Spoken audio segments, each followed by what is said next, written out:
Hey, 910, Big 550, KTRS. Welcome in the audience watching on 11.2. And you can also download our app and listen on any smartphone of your choice anywhere in the world. Big 550 KTRS. Well, there is a movie that is going to debut at the Plaza Frontenac this weekend called Tommy's Honor. And it is not Caddyshack and is not Tin Cup. It is winning all sorts of awards all over the country. It's an authentic golf movie that goes way beyond golf. And one of the major producers is a man who is the pride of Ladue High School 1978. Keith Bank, welcome to the Big 550 KTRS here in St. Louis.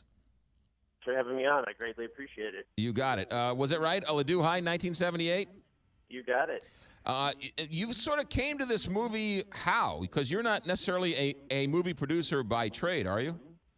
No, my real day job is in the venture capital industry. I produced a film 28 years ago and kind of swore I would never do it again. And lo and behold, I was approached by a mutual friend about 3.5 years ago. Said, would you meet with somebody? And I said, what about? And he said, it's a film project. And I said, that's really not what I do. And called me a couple weeks later and said, I really think you should meet with this guy and hear what he has to say. And I said, okay. And my now producing partner, Jim Kreutzer, proceeded to say, would you read this book called Tommy's Honor? It's a book I read, and I think it's great material for a film. And I read it in about 24 hours. I thought it not only was one of the best golf books I'd ever read, I thought it was one of the best books, period. Just an amazing story about way more than golf. A period piece at the time of the Industrial Revolution, and the father-son story about two amazing guys who were really the forerunners of the modern day game of golf. And there's a love story intertwined in there, and class struggle, and a bunch of universal themes.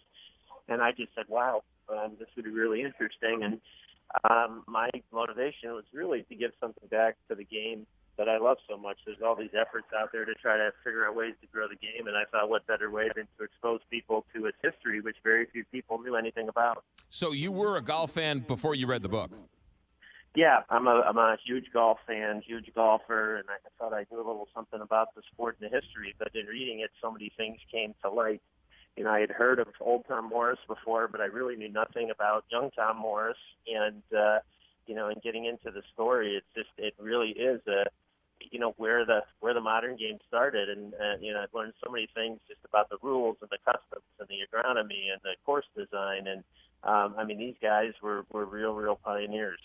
The movie opens up, it's called Tommy's Honor, and it opens up Friday at the Chase Park Plaza here in St. Louis. Keith Bank is the producer, a St. Louisan who now lives in Chicago. Can I just I'm sorry to interrupt. I just want to quick cry. I think we're going to open at the Frontenac instead of Chase Park Plaza, but we're opening in 45 cities, actually, on 167 screens. But in St. Louis, it's going to be at the Frontenac, not at the Chase Park. We just got the final at the theaters last night. I apologize. Don't go to the Chase. Go to Plaza Frontenac starting this weekend. So I have to applaud you because one of my pet peeves is when Hollywood producers read a book, love a book, and then get somebody else to write the script, and it never turns out good. And when you ask them, they say, well, the author doesn't really write screenplays. The guy who wrote the book helped write the script for the movie. He did. Kevin Cook is the author of the book, and he and his wife, actually, Pamela Marin, wrote the screenplay. And I think Kevin really had a lot of the golf and the historical knowledge, and Pamela really brought a lot of that sensitivity to the characters. And again, the film is really about people more so than it is about golf. Golf happens to be the backdrop, and that's what these guys did. But the film is tested incredibly well with non-golfers and women and people of all ages, beyond just people that like golf. Was that a planned choice to have him part of the script, or did that just happen? No, it was really, when we thought about who to hire to do that, we thought someone that had an intimate knowledge, and our director, Jason Connery, the son of Sir Sean Connery, also had a lot to do with the screenplay as well. It's very important to get a director involved very early on in the process so he could incorporate his thoughts and ideas into the screenplay. And then as producers, my partner and I also had various degrees of input, and it was really a team collaborative effort. Well, going forward, if you do this again, make sure the author of the original content is in there, because it's always a better movie when the guy who wrote it is in on the script for the movie. That's my personal opinion. Totally agreed. All right, good. So, Keith, I've only seen the highlights. Clearly, there's a big marketing push behind this, even though is it a limited release? Is it a major? It seems like it's a small independent movie, right? It's an independent film. It was financed independently. I raised all the money for it myself, and we shot the film in 33 days in Scotland, all on location. And the release, I would say, is probably on the larger side for an independent film, certainly on the small end for a studio film. But again, we're opening in 45 cities on Friday, 167 screens. If it does well in the opening week or two, we will definitely roll it out substantially wider and add screens in our existing cities and also widen out to other cities. But for an independent film, of this size and stature, it's really a pretty healthy release. And our distributor, Roadside Attractions, is just coming off a great film, Manchester by the Sea, that they handled, and they've done a lot of really nice high-end independent films. So we're very excited to have them as a partner. Yeah. So I've only seen the trailer. They say there are stunning views of Scotland in this movie. Yeah, again, to make it authentic, rather than bring a bunch of American cast over and having them have fake Scottish accents and trying to use a movie set or a fake American golf course, we wanted to go to the source where actually a lot of the story took place. So we actually filmed at several of the locations where the Morrises trod back in the 1860s, 70s, and 80s. We also recreated our vision of what it might have looked like back in the day. But there's so many great natural towns throughout Scotland to lead to the authenticity, and the vistas there are stunning and spectacular. We were able to film, in the graveyard actually where the Morrises are buried, and in the town of St. Andrews and in the harbor, and stunning vistas, stunning landscapes. And if people want to see a little bit more about it, we did a 30-minute piece on the making of the movie, what goes into making a film, and there's a whole segment in there on the locations and the beautiful views of Scotland, and that's available on our website at Tommy's Honor, HONOUR.com. We also had a little neat feature with Jordan Spieth and his father dressed up in the garb of the Morris era, playing with hickory sticks and gutta percha balls, and I interviewed them what it would have been like to have played back in the day, and talking about their father-son relationship and parallels. And it's a really neat piece. It aired on NBC a couple of weeks ago, and it's aired on the Golf Channel a bunch of times. But if people want to know what goes into making a movie from all aspects, I really enjoy seeing that piece. Sure. Did Tommy Morris, older or younger, did they invent or make the golf balls or invent the golf balls?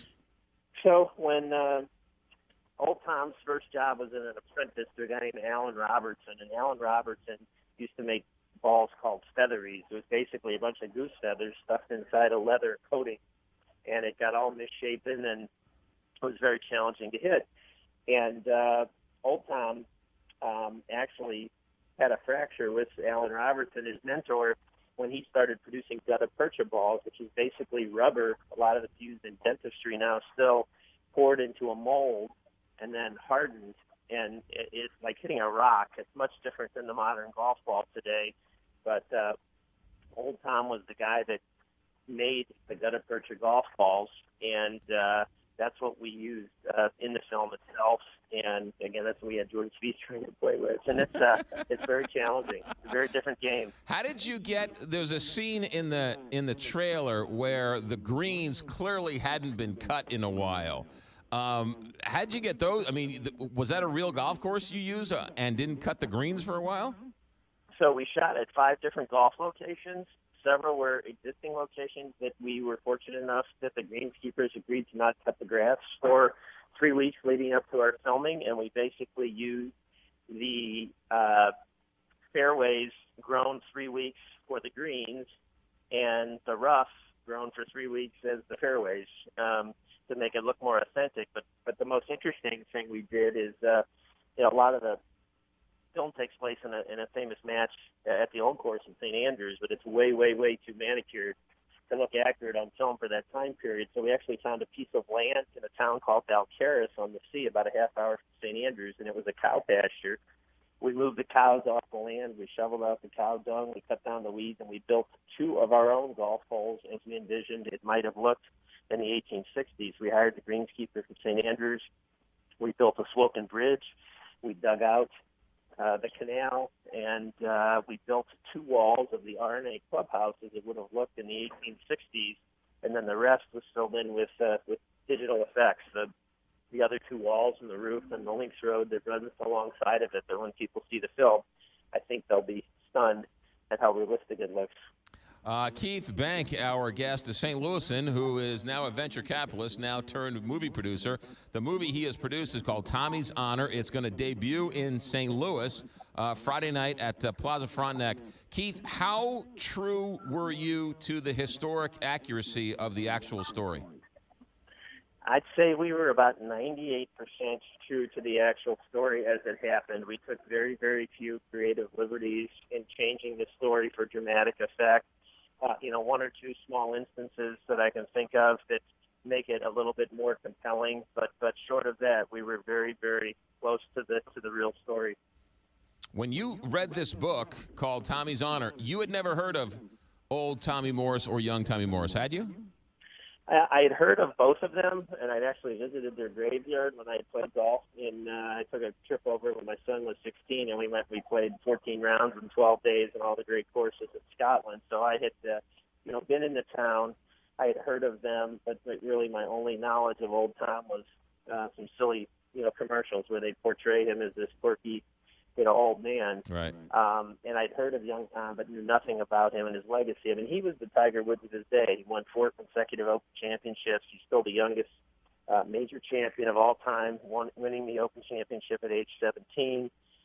He was this dashing young man. The women swooned over him. He was the longest hitter of his day, which, get this, when he really cranked one up good, he hit it about 185 to 190 yards. So, all right, so it opens Friday at Plaza Frontenac. It's called Tommy's Honor. Keith Bank is our guest. Keith, are you going to stay in the movie business, or is this a one-off for you? This was a real passion project for me. I think I'll go back to my day job, most likely. You never say never, but again, this was just a story that I felt needed to be told, and it was less about wanting to be a film producer and more about wanting to kind of leave a legacy to the game and exposing people to this great story and this great family. Well, I have a feeling your movie days aren't over with, because this is getting a lot of attention. Please, the next movie project you do, make sure the author of the book or the content of the magazine or the article is involved. It's always a better movie when the guy's involved, or girl. Thank you. We will. Keith Bank, thanks for joining us. Good luck with the movie, and we'll talk to you down the road. Thank you so much for having me on. Greatly appreciate it. You got it. Keith Bank, a St. Louisan, grew up in Olivet and Creve Coeur, graduated from Ladue High in 1978. Now the guy behind this movie called Tommy's Honor, which is getting a lot of attention around the globe as a great movie, not just a golf movie, but a movie about fathers and sons. And, well, what better movie? What better movie, right? What great movie about fathers and sons and struggles and trying to grow up and outshine your father and all that. It's going to debut at Plaza Frontenac this weekend. So sounds like a good movie, even if you're not a golf fan. 9:23 here.